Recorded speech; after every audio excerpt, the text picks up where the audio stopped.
Hello, friends. Welcome. Welcome. Nice to see you all coming in. So many beloveds. You should be able to put your name into the chat bar and where you're from. Say something about who you are and where you're coming from today. And if it doesn't seem like you can use the chat bar, please let me know right away. But I believe I've got it set up just right. It's just distressing that nobody's said hello yet. So that's why there it comes. Hi, Donna from Berkeley. There we go. Hi, Lily and Maria. Hello, Lisa and Mary Lou from Golden, my hometown. Welcome, everyone. I'm glad you're here. Thank you for joining. And I think if you are a little bit concerned because you don't see yourself on the screen, that's okay. This is a webinar style, so really you'll only see me. And at the moment, you also see Sarah, who is my fabulous assistant. Thank you to Sarah for setting this up and for being in contact for anybody who is having problems. And Sarah will be the person who, if anything goes wrong with my computer, because I do live in the middle of nowhere, she'll be the one who holds the meeting until I get back. And also, tomorrow she'll be sending out the link for the recording, as well as a list of all the poems that I'm going to share tonight, and also writing invitations for you to do on your own time. So tonight, there won't be any writing. There will just be me kind of reading poems, talking about imagination, offering ideas, and just kind of getting it all stirred up and yummy. In fact, I was thinking about a quote that came today. It came out today on Emerging Forum podcast from Danusha Lamaris. It was the bonus episode, and she said that she likes to read herself into a state of amazement and then respond by writing. And that, friends, I think is what we're going to do, is we're just going to read ourselves into a state of amazement, and then we're going to offer some ideas for you to do some writing later. If you do have anything that you want to share with me in specific, like a question or something technical, please put it into the Q&A, which you should find at the bottom of your screen. And if you put it in there, it's more likely that I'm going to see it so that it doesn't get all buried inside of the webinar chat. So we'll be using that also, by the way, we'll be using that Q&A later on. There's going to be, the whole program will last an hour, and toward the end, I'm going to have conversation. You can have questions, and we won't be able to hear you, but you can type your questions at any time into that Q&A bar that's at the bottom. So I guess to begin, first, welcome. And I'm going to invite us all just to arrive, and to do that by closing your eyes, if that feels safe and comfortable to you in the room that you're in.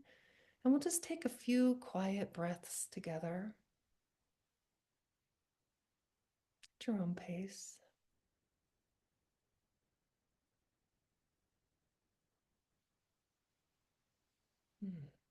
Noticing that you have a body.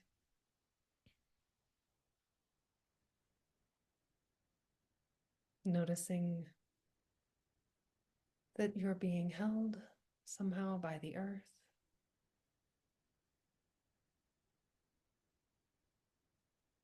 Noticing that your body itself is holding the air and letting it go.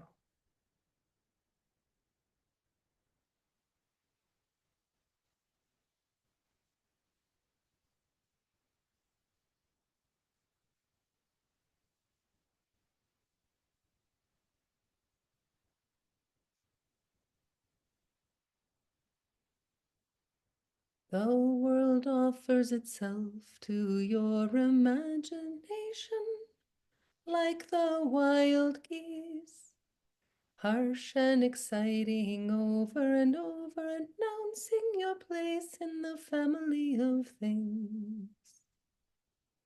The world offers itself to your imagination, offers itself to your imagination like the wild geese, harsh and exciting, over and over, announcing your place in the family of things. You may recognize those lines from Mary Oliver, and it's from her very famous poem, Wild Geese. And there she says, the world, it offers itself to your imagination over and over. That's what we're going to be exploring tonight. I, I felt like this is one of the most important things that we can talk about right now and live into right now is our imagination. And this is part of what I was thinking about when I said this is what's most important right now. Of course, our imagination, we think of that as play, and it is, but I want to think of it tonight as applied playfulness, which is to say, how do we take the world as it is and imagine not only saying yes to what is here and also wondering past what we know into the world of pure potential. Why is that so important? You know, I'm thinking a lot about this word resist and how when we resist things, and there feels like there's an awful lot to resist right now, when we resist things, we stay focused on the thing that we're against. I always go back to this example, you know, poets against the war. Yes, of course we're against the war, but what are we for?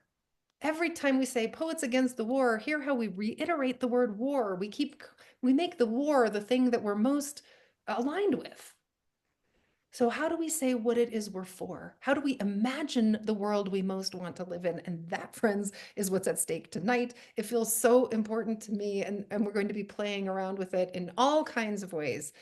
From the play of how do we imagine our own lives, and then expanding that lens out to how we imagine our relationships with other people and how we imagine our relationships with the whole world. So, I guess I want to also say, this invitation to imagine into what is possible is not just the poet's work, right? I think that's everybody's work. That's the work of scientists. That's the work of um, all artists. But it's what any of it's the work of a parent. How do you imagine the life of your child? How do we put forth out of nothing, right? Or out of our own experience, how do we let our experience lead us past what we know? And here's why I feel like this experiential piece is what's so at stake. I was thinking about an essay that was written by Ross Gay, and it was in the Southern Humanities Review, and it's about the violence against Black men in our country. And this is a quote from him. He in the article, and I'll have the link to this with all of the information that you'll be getting in your packet tomorrow. Uh, it's called The Imagining of Something Else. And he says, what I'm wondering is how the American fascination with our destruction, the destruction of Black men, insidious, subtle, repetitive, mirrored, invisible, stitches itself into our imaginations based on what we see right all around us, based on social media and the news. How does that determine what we might create, what we might dream? When we try to love ourselves and dream loving ourselves, when we try to imagine ourselves living long lives, there's some profound, wretched violence being done to us, all of us. I know that. I don't know exactly what it is or how to name it, but I know that part of my job is to join in the imagining of something else, something besides that violence, something bigger and truer, and to belt out the song that imagining makes. So that's what tonight I think is really all about, is how do we dream into that, imagine into that something bigger and truer, the world that we most want to live in. So and if you haven't been to one of these thought shops before, this is how it's going to go. I have way more poems to share with you than we're going to have time for, but I'll read the poem and I'll talk about it, and then I'll offer you some writing ideas, and we'll just do that again and again and again. This is just the big rush. You do not need to write anything down because I'm going to send you links to all the poems and all of the writing invitations. So it'll all come to you, but of course, if it helps you to write things down, as it does me, go ahead, but you'll get it all tomorrow too. So this first poem I want to share, it's the only poem of my own that I wanted to share tonight. And it's the one that first got me thinking, maybe 10 years ago, about just how important it was to visualize the world we most want to live in. So this poem is from my book, Naked for Tea, and it's called One Morning. One morning, we will wake up and forget to build that wall we've been building. The one between us, the one we've been building for years, perhaps out of some sense of right and boundary, perhaps out of habit. One morning, we will wake up and let our empty hands hang empty at our sides. Perhaps they will rise as empty things sometimes do when blown by the wind. Perhaps they simply will not remember how to grasp, how to rage. We will wake up that morning and we will have misplaced all our theories about why and how and who did what to whom. And we will have mislaid all our timelines of when and our plans of what, and we will not scramble to write the plans and theories anew. On that morning, not much else will have changed. Whatever is blooming will still be in bloom. Whatever is wilting will wilt. There will be fields to plow and trains to load and children to feed and work to do. And in every moment and in every action, we will feel the urge to say, thank you. We will follow the urge to bow.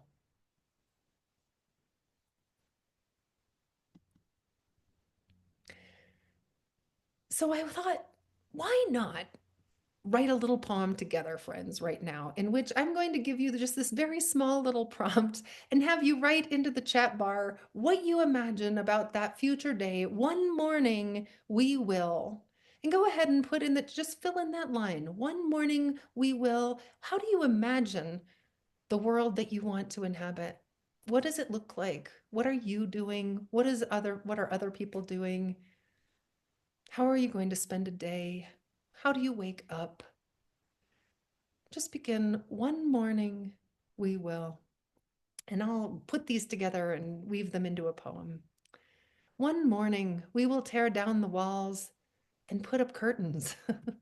One morning we will wake up smiling and look at each other with wonder and love. We will be grateful for our leadership and we will walk outdoors, look around, and appreciate this beloved earth. One morning we will giggle spontaneously and open our eyes and be free and find joy in the small things. One morning we will all belong. We will embrace and circle our children and lift them to the sky and come into full bloom. We will wake up on the wrong side of the bed and know that it's right. One morning we will join hands with each other and lead each other home. And we will just listen. We will see the goodness of everyone. One morning we will listen to birds for more than a minute. We will just be kind. We will breathe deeply and our shoulders will not rise in defense. We will embrace uncertainty and unknowing with joy. We will follow our hearts. We will wake up and be kind to everyone. One morning we will only love and smile and laugh for joy and say hello and smile to everyone we meet. And we will wake in awe that we are still here. We will treat the trees as our kin. We will be a prayer. One morning we will bow down to the beauty of our earth and go forth to work for her, and we will forget we are not one. We will know peace is here before our very eyes. We will wake up and know everything that is beautiful will always be here. We will wake up and smile and stand up straight. There will be no more inside looking. We will see each other's hearts bursting out of our clothes. We will celebrate the specific wonderful parts of each other. One morning, we will sing every child a welcome into this world at their birth. We will greet the best in one another. We will have the work of lying in a hammock under the sun and wake up smiling and laughing and rise up filled with joy and open curtains and doors, hearts and hands, and find our rightful place. Oh, friends, that was absolutely gorgeous. And there are so many more. And I will send you, when we send out the recording, I'll send also the chat so that you can read all of them. And oh, there was only a handful more, I think. It looked like there was a zillion more. Well, I'll send them all out so that you have a chance to read them all together. That's a gorgeous vision. And that's so in keeping with what I dreamt that this particular program might be about tonight, is just this kind of dreaming, this kind of imagining, what could it look like? And then wonder, how do we bring that imagination and what's here now and have conversations. What do they have to teach each other? How do we bring this pure potential, this imagining, into what is right here? So we're going to begin with poems that are about just imagining the self. And this first one is a little bit playful. It's by Mary K. Stillwell. She's a Nebraska writer who's written a really great book about Ted Kooser. And her poem is called Moving to Malibu. And it's from her book, Moving to Malibu. And she's dreaming of what the future might look like. Moving to Malibu. Some nights I think of it, moving to Malibu, just as I stretch like a cat stretches to my full length, as though I'm easing into cool waters. I imagine the blue of the sea, the bright green leaves of the geranium on the patio, the bright pink blooms, the yellow sun, the white sand, in the distance, white triangles from the deck, wind chimes. I'll be content and as happy as Balboa. I will have breakfast at my wicker table in my wicker chair, with cats watching. I will taste salt on my lips after coffee. My door will be open. When you come, you will carry a loaf of bread, a bunch of flowers. The sunset is brilliant. We might as well be anywhere. That was Moving to Malibu by Mary K. Stillwell. And part of the reason that I chose this poem, it was tied, by the way, with Derek Walcott's Love After Love, which I also almost chose. Many of you probably know that one, about how one day with amazement you're going to show up and fall in love with your own self. But the reason I chose this one was the surprise of the ending. Here she is dreaming of some other place to be. She's going to be in Malibu. And there's all those gorgeous details of what the sun's going to be like and what the flowers are going to be like and the blue of the sea and the pink of the flowers and the wicker chairs. But the part that thrills me is that as she gets closer and closer to the end, when her door is open and someone comes and they bring with them fresh bread and flowers and they sit and eat it together, and then those last lines, we might as well be anywhere. What thrills me then, of course, is the discovery that as she imagines the future, she realizes just how possible part of that future at least is right here, anywhere, anywhere this could be true. So, a writing invitation for you, again, these will all come to your inbox tomorrow, but a writing invitation for you is to imagine your future. Who are you with? And what are you doing? And what do you see and taste and smell? What do you realize about this vision when you let yourself go there? And what does it have to teach you about how you're going to meet this very moment? David Oyster writes that this poem was obviously written before Malibu burned down. Yeah, exactly. Thank you. So there it is, really imagination, going to a Malibu that doesn't exist anymore. The next poem is Dawn Revisited by Rita Dove, and she was the first African American to be named Poet Laureate of the United States in 1993 after the Congress changed the title to Poet Laureate from Consultant in Poetry.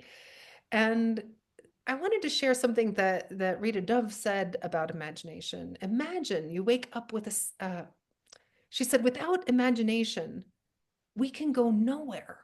And imagination is not restricted to the arts. Every scientist I have met who has been a success has had to imagine. So in this case, the last poem is looking to the future. This is a poem that's imagining, like right now, what if you woke up with a second chance? Dawn Revisited. Imagine you wake up with a second chance. The blue jay hawks his pretty wares and the oak stands still, spreading glorious shade. If you don't look back, the future never happens. How good to rise in sunlight, in the prodigal smell of biscuits, eggs, sausage on the grill. The whole sky is yours to write on, blown open to a blank page. Come on, shake a leg. You'll never know who's down there frying those eggs if you don't get up and see. That was Dawn Revisited by Rita Dove. And This poem, it's an older poem. I think it's from the 90s, definitely at least from then. And she, oh yeah, from her book On the Bus with Rosa Parks, 1999. And what I love about this one is that it invites that future like right now.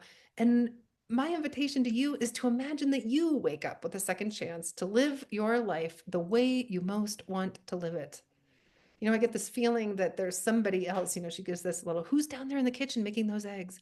Who isn't in her life right now that she's imagining, well, if I could have my life over, this other, who would that person be down there making the eggs? Um, what do you hear when you rise on this morning that you rise with your second chance? What do you see? How do you move into your day? What's it like to be in your body? And she's got this great line about the sky being blown open like a blank page. Imagine that, your life a blank page now, and you're going to start writing on it. What are you going to write on this blank page of your life? See, it's like applied play, right? It's just how do we imagine ourselves into what we most want now, even if the specific facts can't be there.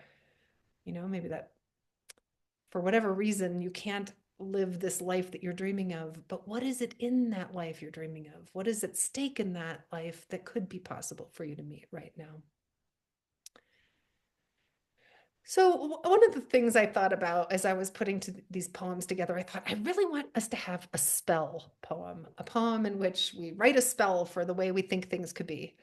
And then I hadn't found one that I was super excited about. And then yesterday, one of my private students, Brooke Small, who is a therapist in Colorado Springs, showed up to our session with a spell poem, and it was so perfect. I was so excited. So I'm excited to share this one.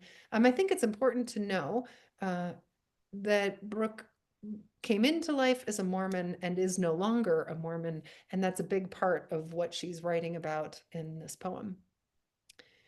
And by the way, she has a fabulous blog. There'll be a link to her blog with all of the poems and things tomorrow, but her blog is called Inside the Circle. So this poem is No is a spell. No walks into that bedroom, into that classroom, into that holy space, and meets their eyes without shame, head high, eyes bright. She does not flinch. She is life force who waited for me to call her in to take what was never mine to hold. From shaky hands and weary shoulders, hands it back. Gently, powerfully, unapologetically, she says, you will not carry this any longer. No honors the girl who believed only yes or maybe could keep her safe and connected, and honors too the woman who now knows better. She wraps us both in her arms. No understands that the good and nice me was never all of me. No protects the part of me who wants to be fully human, not a mirror, not a projection, but breath and body, flawed and whole, joining the chorus of ancestors who have come before. No is the spell I cast, the one that frees every bound version of myself. She is the boundary that inspires me to say, I will not abandon myself to be loved. I will trust my voice more than your reaction. No is alchemy. She is the refining fire, the heat that reveals what is true. She blesses the largeness inside of me. She is the knife that severs the karmic knot, the oxygen that feeds the fire burning through what once masqueraded as love. No is an incantation. She is the hum beneath my ribs. She carries me across the threshold from survival into selfhood, from performance into presence. No is how I become fully, gloriously human. That was No is a Spell by Brooke Small. And what I know is that all of us have something in our childhood, something that we were born into or grew up in, some story that the world told us, some story that we told about ourselves that doesn't fit anymore. And there are so many ways that these stories go. And I don't want to say that anything, that those stories are wrong necessarily that we grew up in, but they don't fit us, and how important it is for us to find our way forward. And I love that Brooke wrote a spell. She imagined her way forward with a spell that was a single word, no. I love the paradox of that. We often think of, you're supposed to say yes to the world as it is, but how I notice how in this poem, and she even said to me yesterday that no was the beginning that allowed her to say yes. So this gorgeous, gorgeous one word spell, right? No honors the girl who believed only yes or maybe, and honors the woman who now knows better. She wraps us both in her arms. What blows me away about this poem, I think, is that there is no blame in this poem. None. It's just a poem that completely invites her to know herself. And that word no is all about, how do I say yes to me, to what's right here? The one that frees every bound version of herself, that allows her to not abandon herself in the name of being loved by someone else and trusting her own voice. So thinking then yourself, what do you most want to grow into? How do you most want to grow into yourself? The invitation is to write a spell to help you meet the world. What word or words would you choose for your spell? What effect does it have? What does it not change? And why is this spell necessary for you? Um, all right, the next poem, this one, that one by Brooke was kind of looking, I suppose, against something. How do we work against something in our imagination? And the next one is, how do we maybe thank someone who helped us see, oh, this is our potential? Who helps us to see that, and what is the effect of that? And I just want to say that the poem I'm about to read, Enlightenment by Paul Tran, they are a teacher, a professor at University of Wisconsin-Madison in English and Asian Studies, and I got it from this brand new gorgeous book that just is coming out, Love is for All of Us, Poems of Tenderness and Belonging from the LGBTQ plus community and friends. And so I got this poem out of this book that was just put out. The editors, James Cruz and his husband, Brad Peacock. So that's, you should all just buy it right this second. Well, not this second, because you should totally stay here, but you should make a little note to yourself to check this book out, because it is, I think, a really essential book for our time, imagining how love is for us all, dreaming the world that we want to live into. So this is Enlightenment by Paul Tran. You illuminated me. We see what we believe what we see. I close my eyes to open them. Here is a lamp. Here is oil for the lamp. From me to you. What a beautiful, brief, short poem about the effect someone else had on our life, right? You illuminated me. Sometimes someone else shows us our potential, something beyond what we ever dreamed was possible for ourselves. And then he said, I love this. In the heart of the poem, this paradox, I close my eyes to open them, because what we see, we think that's what we believe. So how do we know beyond what we see, right? We close our eyes to open ourselves up to the greater possibility. And then from that place, he imagines a gift for this other person. Here's a lamp. Here's oil for the lamp, from me to you. So an invitation for you is to think of someone who has shown you what is possible, who helped you step into potential you did not even know could exist for you. And then close your eyes and imagine what you might wish to give them. Anything, right? It could be, Paul gave a lamp and the oil for the lamp, but you could give them anything at all. It could be real or not real.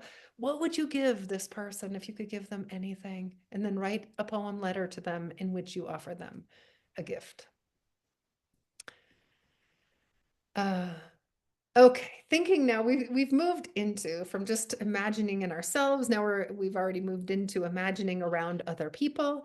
And this poem, I'm guessing a lot of you will have heard it before. It's a gloriously famous poem by Ellen Bass, who lives in California, and she leads classes online, teaches for Pacific University. This poem is called If You Knew. What if you knew you'd be the last to touch someone? If you were taking tickets, for example, at the theater, tearing them, giving back the ragged stubs, you might take care to touch that palm, brush your fingertips along the lifeline's crease.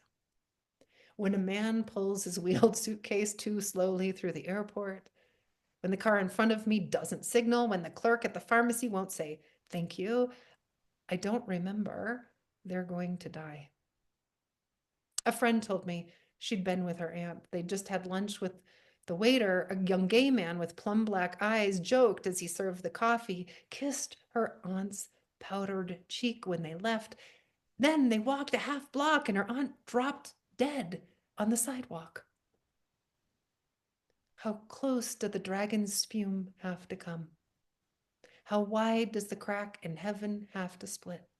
What would people look like if we could see them as they are, soaked in honey, stung and swollen, reckless, pinned against time? Gosh, this poem, I want to say that she starts the poem with what if, and these are magic words. Every time you use the words what if, you immediately launch into the imagination.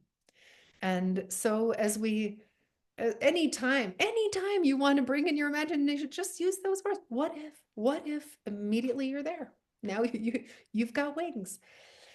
What if you knew you'd be the last to touch someone? What if you knew someone was about to die and you were interacting with them and now you treat them how?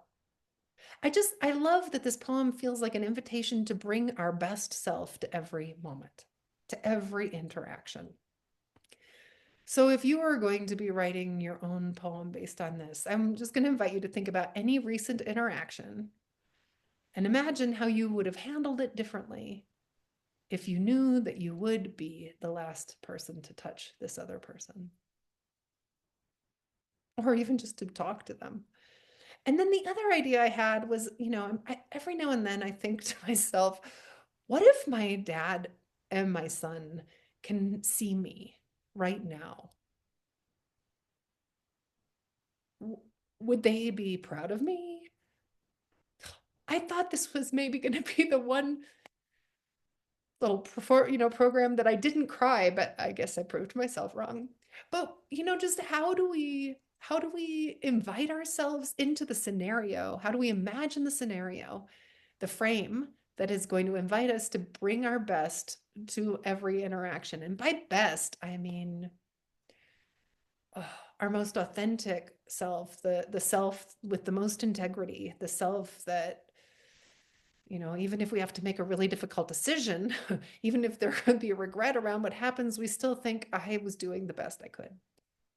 So think of any situation that you would want to bring your best to, like, for instance, you're being observed by somebody that you love, and then maybe write a list of questions. And I like this idea of just bringing questions into it, to not know exactly what would happen.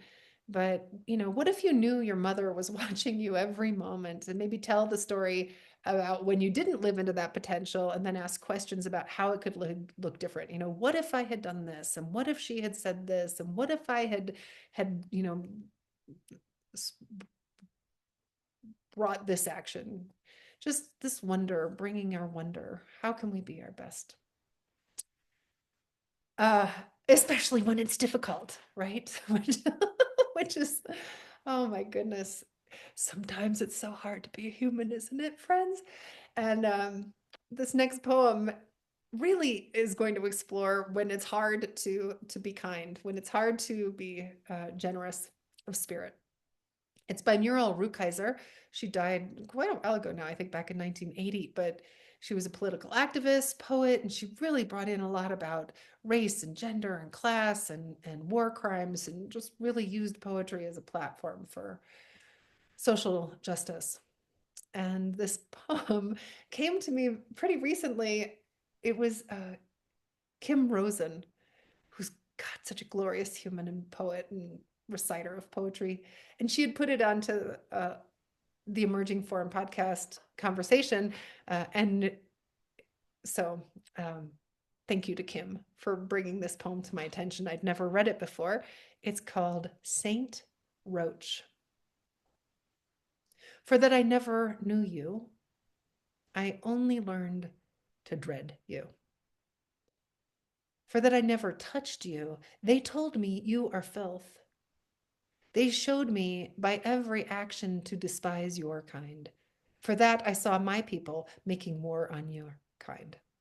I could not tell you apart one from another, for that in childhood I lived in places clear of you. For that all the people I knew met you by crushing you, stamping you to death. They poured boiling water on you, they flushed you down. For that I could not tell one from another, only that you were dark, fast on your feet, and slender. Not like me. For that I did not know your poems, and that I do not know any of your sayings, and that I cannot speak or read your language, and that I do not sing your songs, and that I do not teach our children to eat your food, to know your poems, or sing your songs, but that we say you are filthing our food, but that we know you not at all. Yesterday, I looked at one of you for the first time. You were lighter than the others in color. That was neither good nor bad. I was really looking for the first time. You seemed troubled and witty. Today, I touched one of you for the first time. You were startled. You ran. You fled away, fast as a dancer, light, strange, and lovely to the touch.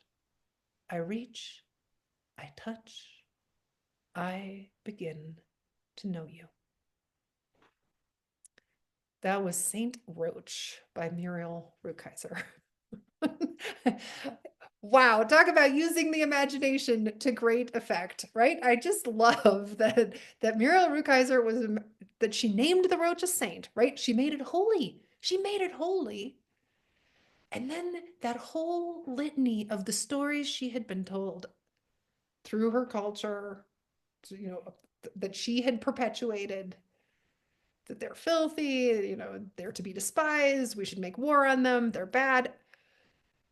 And then, and I like how she used that language. For that, I never, for that, for that, for that. And it sounds very liturgical.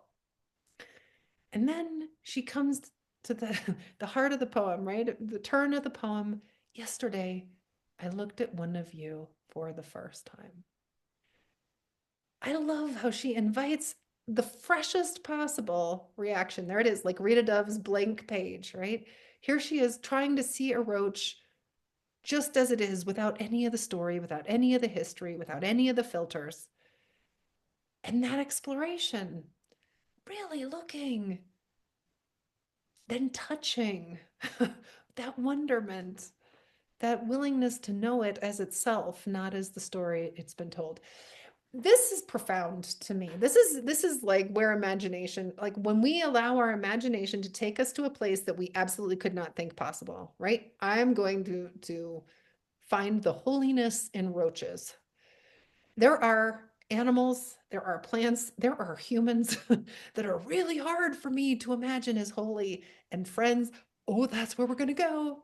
The invitation is to imagine any plant or animal. And I'm going to suggest don't start with people. People are going to be just a lot harder. So start with plants and animals. And you'll see that, by the way, just like Muriel Rukeyser's poem really felt like it was personifying, it felt like there were human qualities being added in all the time to the roaches.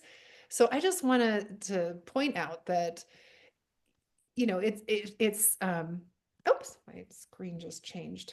Forgive me. Changing it back. Start with a plant or animal. The human qualities will come in enough as you go.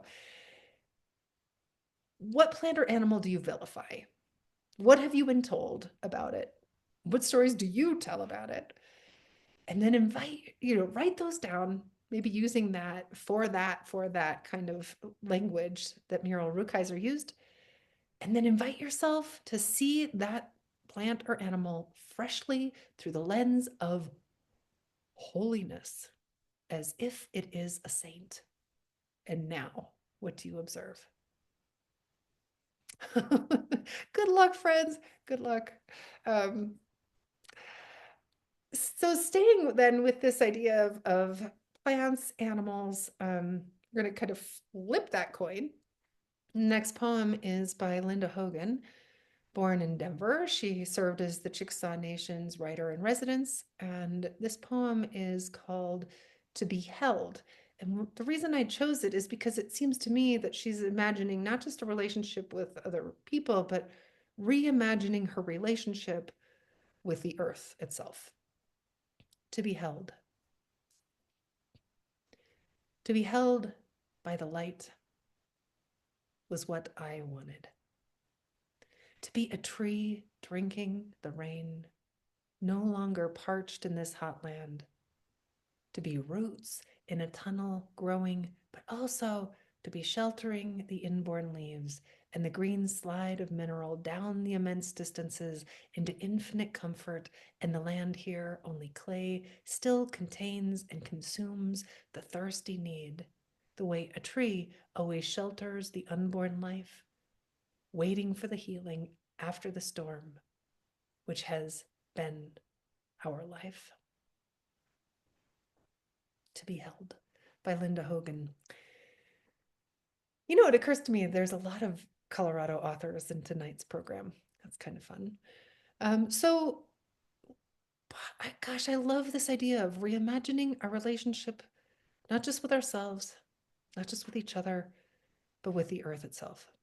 And I love how Linda Hogan imagines herself as a tree, and how in being the tree, what holds her, but what does she hold, so that it feels like a very reciprocal relationship. How is she held by the earth? How does she hold the earth? And what is she supporting? So the invitation for you is to imagine the relationship you want with the earth by imagining you are a plant or animal. How would you grow? How would you know the earth then? How would the earth support you? How would you support the earth? And maybe you begin with her line, to be a blank. That is what I want. Once again, just making sure. David Oyster says, be sure to hide the roaches.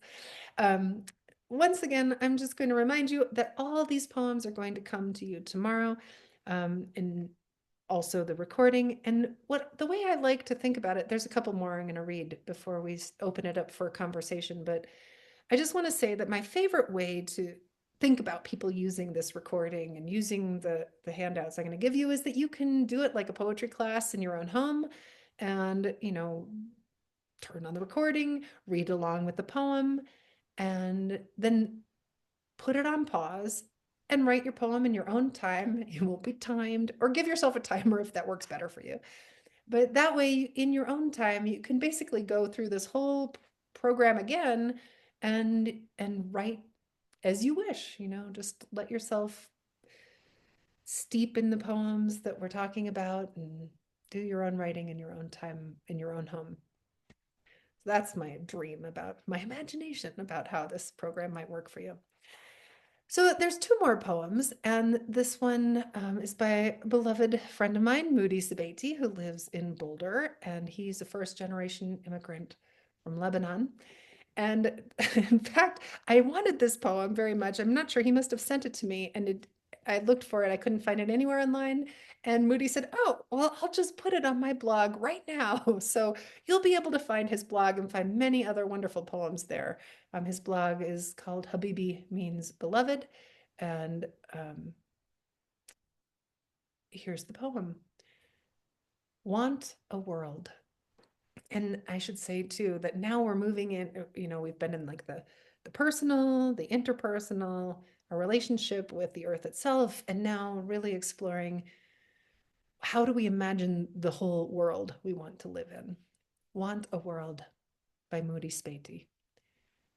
I want to live in a world that trains poets instead of soldiers, that invents words for experiences too complex to define, the kind that fractures your bones and blooms in 1,000-petaled symphony to cup the ache in your chest. A world that drills us on how to march toward each other bearing wildflowers, standing silent at the break of dawn. Want a world where explosion is understood as a metaphor for awe, pouncing at the edge of exhale, and war a state of self-denial, and occupation means that thing which grips your attention in ever-widening circles of prayer. I want to live in a world where the vocabulary of ownership is a relic we visit in museums, and a stranger is someone you feed, and dirt the reason for devotion. A world that targets food deserts with a rainfall of seeds, which roots rivers to parched villages, then brigades an army of palms to harvest light, ripening on lush vines that invade your dreams with instructions of how to implode ripe berries between the skin of your teeth, how to armor yourself with bare, thin leaves. Want a world that authors a new mythology for being, one in which the only deity worth worshiping is the ground you stand on. And to become a hero, you must not leave on a journey, but surrender yourself a witness to the pulse within. Want a World by Moody Spatey. I mean, it's a simple poem in a way. He uses again and again, I want to live in a world, want to live in a world, want to live in a world. He just imagines that world. And I also really love how he takes the language that we have and reimagines the language, right? Where explosion is understood as a metaphor for awe, war, a state of self-denial, occupation, a thing that grips your attention in ever-widening circles of prayer. I just love how he took these words that are so full of aggression and made them something so positive and beautiful. So the invitation to you, friends, is to write into the world you want and just use this very simple phrase, I want to live in a world that, and repeat it as many times as you wish. All right, the last poem that I'm going to share before we have a conversation is called If by Imtiaz Darker, a Palestinian-born poet who is now living in Britain, also an artist and filmmaker. And right now, if you want to, you could already start putting questions into the Q&A, knowing that that's what's coming up next. And in the meantime, I'll share If. This is a poem I found on The Slowdown, and Major Jackson, who is not anymore, but for a long time has been the curator for that. He said of this poem that he loved it. It made him want to shout, "Let kindness reign everywhere." Once again, the word if, such a magic word. If, and we often use it with the conditional, right? If this, then this. Part of what I love, though, is this poem never goes past the if. It stays in the if instead of going into the then. This is If by Imtiaz Darker. If we could pray. If we could say we have come here together to grow into a tree, if we could see our blue hands holding up the moon and hear how small the sound is when it slips through our fingers into water, when the meaning of words melts away and sugarcane speaks in fields more clearly than our tongues, when a child takes a stick as long as itself and rolls a wheel down a lane on wings of dust in control, would we think then that we should thank someone? If we knew we could turn, and turning, feel that things could be different. But we are unused to gratitude. If we could lose our pride, bend down, look for peace on the iron ground. If we could kneel.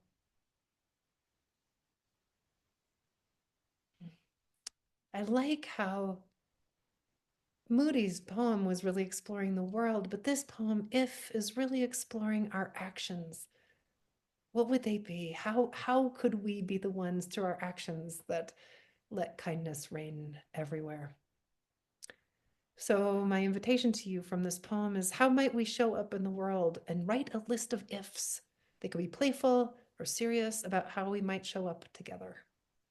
And maybe wondering too how gratefulness might play a role in this imagining. I love that part of this poem.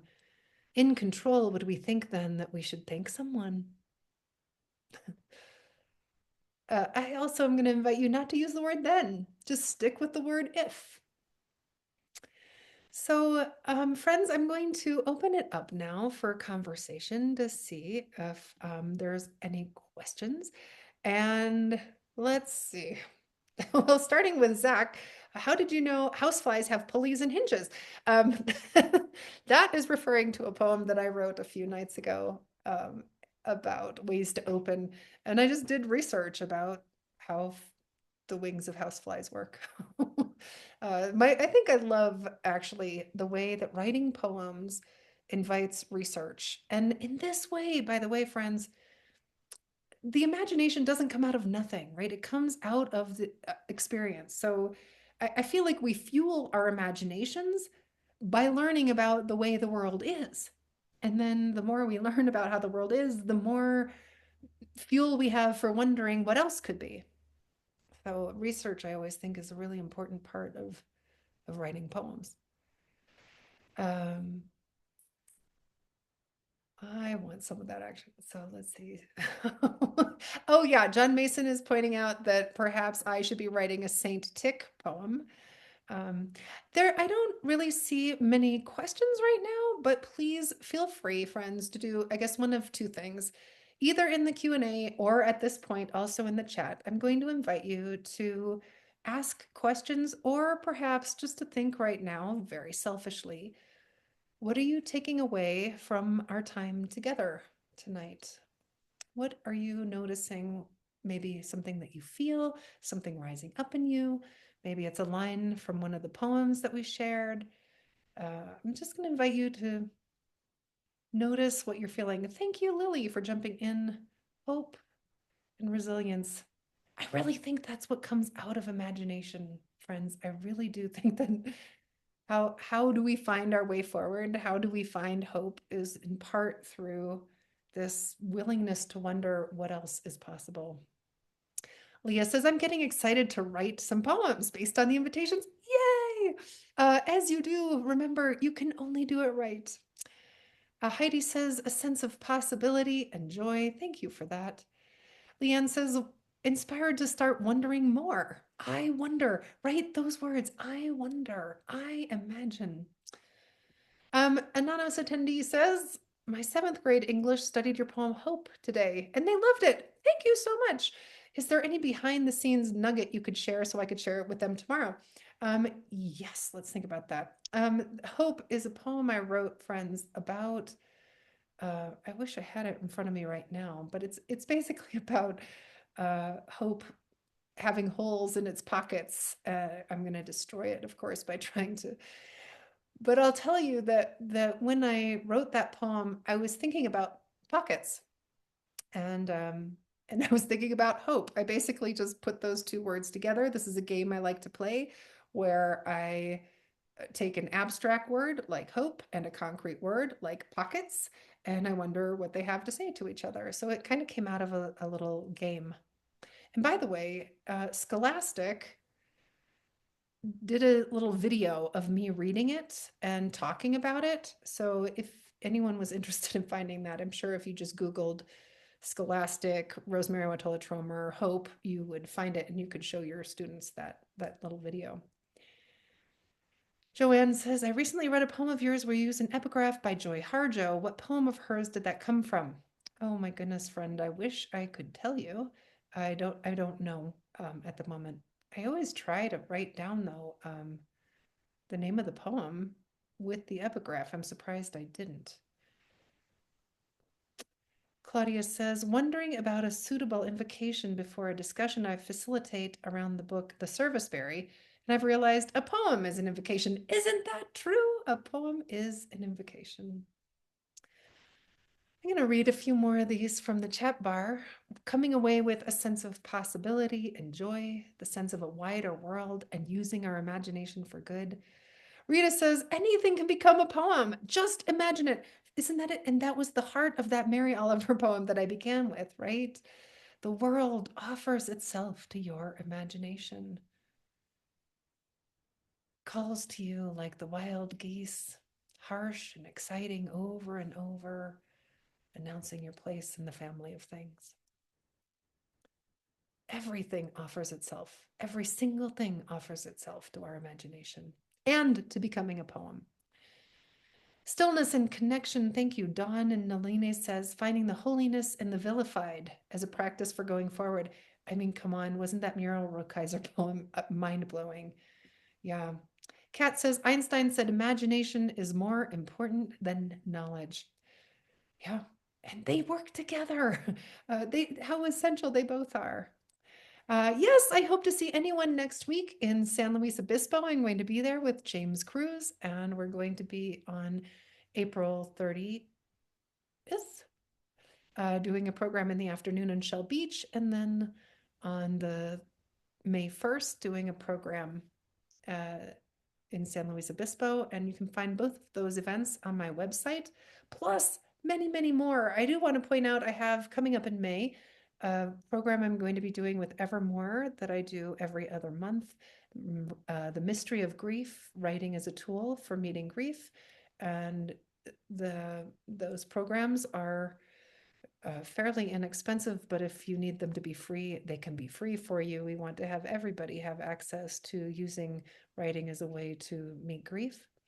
I'm also going to be, that's on May 7th. On May 8th, I'll be doing a program for Reimagine with James Cruz around Mother's Day.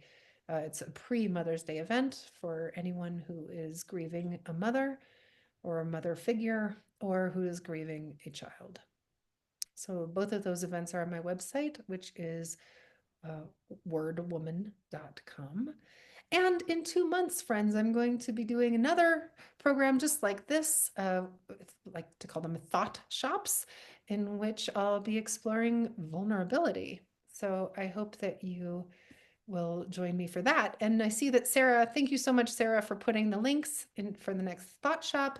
And also she put the links in for the next those workshops that I was talking about also. Well, thank you, friends. I'm so glad that you joined me tonight, and I look forward to doing programs with you again in the near future. Please do check out the website for all kinds of things that are coming up, both in person. Oh, yeah, an in-person retreat in New York with Omega. That's happening in June. I'll be doing an in-person retreat in November with Kripalu in Massachusetts. And so I do hope to see you in person or online again. Thank you. Thanks so much. I'll be sending out, or Sarah will be sending out the links for this program and also the links for all of the poems, all of those writing invitations. Thank you. Thanks so much, friends. I'm going to stay on for a second and read your comments. I appreciate you showing up, everybody. Thank you.